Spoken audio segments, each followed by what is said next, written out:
Welcome back, piggies, to another episode of the Pigskin Pals podcast with your hosts, Dane and AJ. Today we got a bit of a fun one about a not so fun topic. Last week there was a shitload of injuries and very important ones at that, so we're going to go over all of those and the implications for your fantasy teams and the players around them. So without further ado, let's get stuck right into it.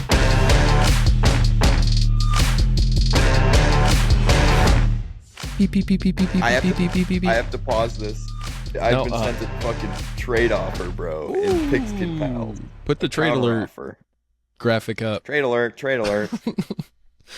Oh, what the hell? What's the deal? Why would I do this? This is pissing me off so bad. So I sent the trade of, I don't remember, I think it was like Chase Brown, George Pickens, and Manor for CD and Aaron Jones. Because it's to Parker, because they're both hurt and he needs to win games because he has like no wins. He sent me, he basically moved it from Chase Brown and George Pickens to Javonte Williams and Rome Odunze. Why would I want CD Lamb and George Pickens on the same team? I don't need both of those guys. Because you're a Cowboys fan? No, I don't need them. You don't want...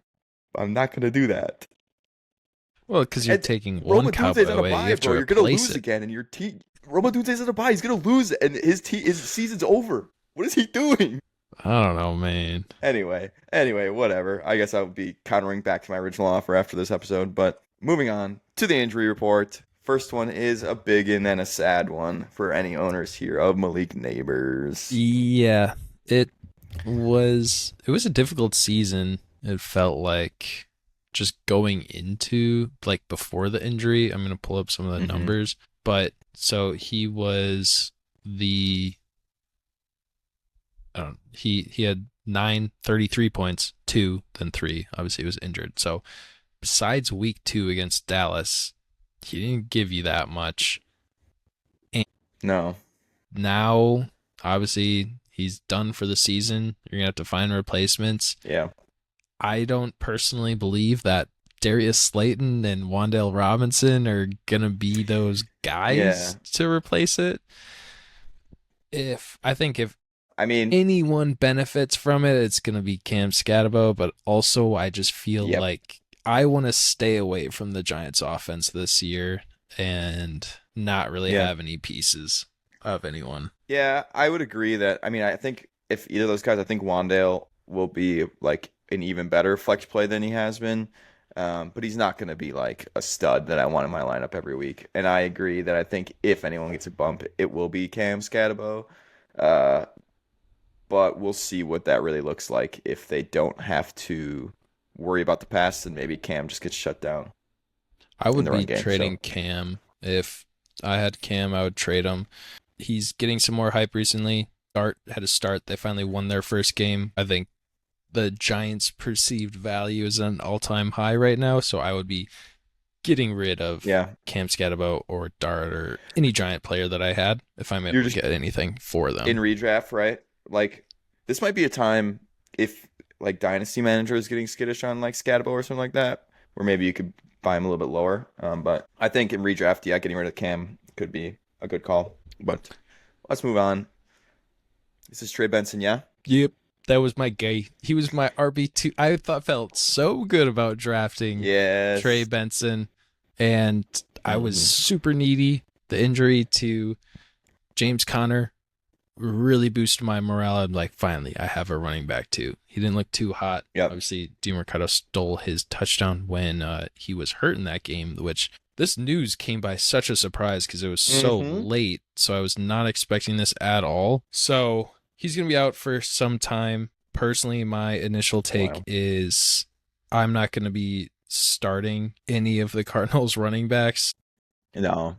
They came out and said it's going to be shared workload, and DeMarcado, Michael Carter, and Bam Knight, none of them are tickling my pickle. Yeah, no, I myself am not going to be looking to really play in these guys. But if anything, I think this is just going to help Kyler and Marv. They're going to pass. Might not be efficient, but there's going to be a lot of work there. So Trey, don't care about the I running think backs, it helps honestly. Trey a ton. He's going to be 5 yards away from the line of scrimmage every single play. I feel like he's going to get 15 targets a game. Can you imagine even more work, even more targets for Trey? Like, I can't even imagine that. I mean, he's a hog already, so it's going to be sick. But yeah, yeah, whatever. I heard it after I said it. He's I got a don't want to talk about it. We're moving on. Lamar. This one, Lamar. I was honestly surprised. I was honestly surprised that he was gonna be out a couple games. I personally thought he just How didn't want to long? play that game anymore. How long do you think he'll be out for? I think like 2-3 weeks is what I saw. I I would assume that too because they have their bye week 7, so I'm assuming he's gonna miss this After week, bye week. next week, and then after week 7 bye he'll be back against Chicago week 8. So Yeah, you're I agree with without that. him.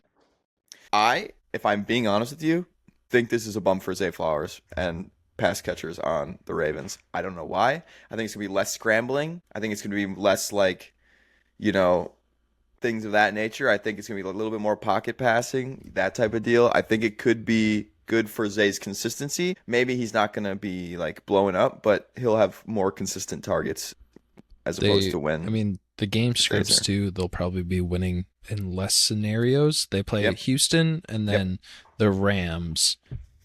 Especially against the Rams, I think probably maybe you're thinking, oh, this is going to be really good for Derrick Henry. He's going to be the focal point of the offense.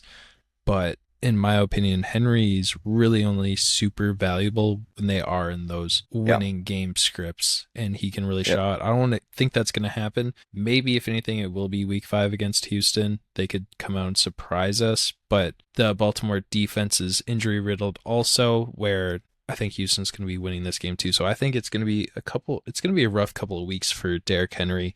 I think he would be a I do great too. buy low during his bye week in week 7 when Yeah. managers like fed up with this. I'm like, okay, I'm Yep. switching. Yeah, I definitely agree. Yeah, I think it could be tough sledding here for Derek. So keep it in mind in that bye week. Try and buy him afterwards. Bucky, do we know that he's out yet, or is he just like No, probably out? not confirmed out, but he is on crutches and has a walking boot. So he's probably not playing. Probably not day to day chance to play. It's a foot sprain, which I believe is like at least week to week for grade 1, and then if it's like grade 2, it's guaranteed like a couple of weeks. Not considered a long-term injury, but definitely something to be concerned about. I don't think this affects the offense as a whole too much. Mm-mm. It's obviously good for Rachaad White and Sean Tucker. It feels like there's honestly more hype for Sean Tucker right now than Rachaad 100%. White, which There is interesting. I don't know if it's just because you can get Sean Tucker off the waivers or if people just think Sean Tucker's going to be better than Rachaad White. I think they might think he's better. I think that one game last season where he like showed out and had like a huge game. I think everyone just thinks about that when they think of Sean Tucker and they're like, oh, he's way better than Rachaad White. Like, remember that game he had? That's what I think's happening. But we'll see. Yeah, I want to see what game. So that was week 6 against the Saints. He was the RB1. He had 136 yards, 9.7 yards a carry, 1 touchdown, and 56 yards through the air and another touchdown. Dude was a friggin' baller at 32 points. I'm curious, was White out that game also, or was... I believe both of them were out. Okay, well, I could be that wrong. makes a lot more sense, and then why would... Yeah, Rachaad White was also out, so yeah, I think it's going to be Rachaad White backfield. Sean Tucker will be the backup. Literally, Rachaad White came back the week 7 after Bucky or Sean Tucker popped off, and he was the running back 2 with 26 points on 48% snap share. Yeah. So I would say Rashaad's probably gonna be the main beneficiary, but who knows? Maybe Sean Tucker gets some work too. Could be playable, but I don't think it affects anything on the offense really too much if Bucky doesn't play. Maybe. What do you think about Chris Godwin right now? Dude had 11 targets last week or 10.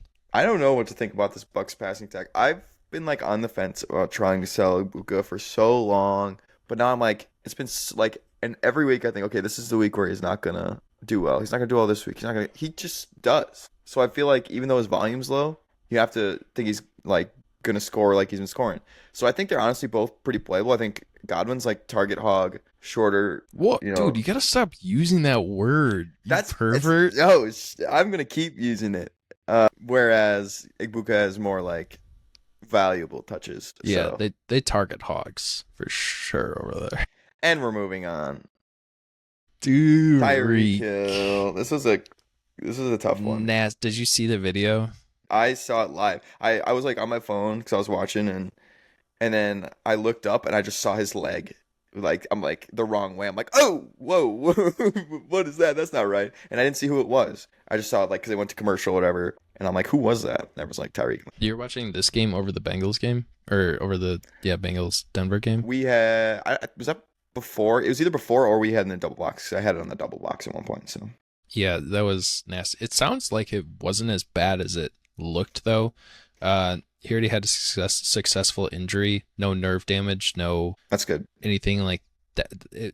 They did say they repaired the knee and the ligaments that were torn. I was like, well, no one talked, like it was ACL repair in there too, where Yeah. I think it was just a cleanup. I don't think it was fully torn because that would be way more serious, but sounds like he's going to target coming back next year. Travesty for our freaking dynasty super team that we owned together. We could have gone 4-0 if he was on pace to definitely get us our points. He was. He was gonna have a big game. Unfortunate. As for the stuff, team, I think like Waddle obviously gets a big bump here. That's a guy who's like not relatively expensive in a lot of places. I wouldn't hate throwing my hat in the ring there, trying to get some Waddle. He's obviously the main guy there. Otherwise, I think like Achan's just going to get peppered still with targets. I don't think I'm really buying into any Malik Washington or Darren Waller talk yet. I don't think I am. I think it's mostly just going to... I think it's mostly just going to be Waddle, Achan, or the team's going to struggle. One of the two. I think the team's going to I mean, it's not like they were really doing that much with Tyreek Hill. I think it's going to stay pretty neutral, and it's just going to be a little bump to the ancillary pieces. Yeah, big word by me. Okay, next. Yeah, it was great. Oh, we're a little late on this one. Some late news. We got Joe Burrow. He looks a little cross. He's hurt? No. He looks a little cross-eyed in this picture. I don't think it's his eyes that are injured. He got a lazy eye or something. That's what I'm seeing. He'd still be a better quarterback than Browning. That's very true. And we've been really seeing the impact of Joe Burrow not being on the field to Chase Brown, Jamar Chase, T. Higgins, any tight end, literally any single offensive piece on this team has not been working so far. We did an episode where like, will Jamar Chase finish as a top 12 wide receiver this year? I think I'm switching my answer, and I'm going to say he's out of there. I'm out. I'm fully out now. I had some confidence in Browning from the last time he had to step in. He played well, like he was serviceable and gave these weapons like some volume to work with, but I'm not seeing it so far, and I'm selling. Similar to that take. Whatever I said about being on Chase Brown or something like that, I'm off. I'm out. I'm off that train. I'm off this whole team until I see anything differently. Like they look so bad, and I think their schedule's like tough. Like they have Lions, they have Packers. They obviously just played the Broncos. Like it's not getting any easier for them right now. Maybe when they play the Ravens, slot them in there next. But like I don't know. This is tough. I'm staying away from them. Like, dude, do you think it's worth them? There's so many rumors about them trading for. I don't even know if it's rumors, but it's just fans saying trade for blah blah blah. Jameis or Russell. Yeah. There's no way at this point they're just like committing to like, okay, we're losing, like whatever. I think that's the way to do it. Like, because better yourself for next year. Yeah, better yourself for next year. I have a question for you. My dad and my brother-in-law made a trade in our family league recently regarding Jamar Chase. It was Jamar Chase and Patrick Mahomes for Justin Herbert and AJ Brown. What side do you like more? It's just gross players, basically, all around. I think. I'll take the Jamar Chase and the Patrick Mahomes side. Mahomes has been a beast so far this year. Mm-hmm. I'll take the better quarterback, and then at least Chase gets targets. Like I'll take that. So that's what I felt as well. Whereas like, sure, maybe AJ Brown has his quarterback, but he doesn't. They don't throw the ball. Mm-hmm. They don't throw the And ball. You know, Jamar Chase is going to be down, and they're going to be throwing. Like the game script is in your favor. yeah, I feel like it's a lot more reliable. Where maybe you're not wanting to necessarily start Jamar Chase every single week. Like choose your matchups. If it's a weak ass defense, then yeah, throw him in there. But sitting AJ Brown at this point, it just feels weird because you know he can pop off at any point. So you're just stuck getting low points and then those boom weeks too. So you can strategize it a little bit more with Jamar Chase. And the funny part is, so that trade happened last week, like before the week started. After that week, my dad, who got AJ Brown, immediately tried trading with me AJ Brown for Quinshon Judkins. I said, no, thank you. I'm okay. I'll pass on that, which is crazy to think about. If like at the start of the year, like, would you trade AJ Brown for Quinshon? Absolutely, I would, but not anymore. Man, he came in swinging. I mean, yeah, I would be interested in buying low on AJ Brown. I don't think I have anyone worth buying.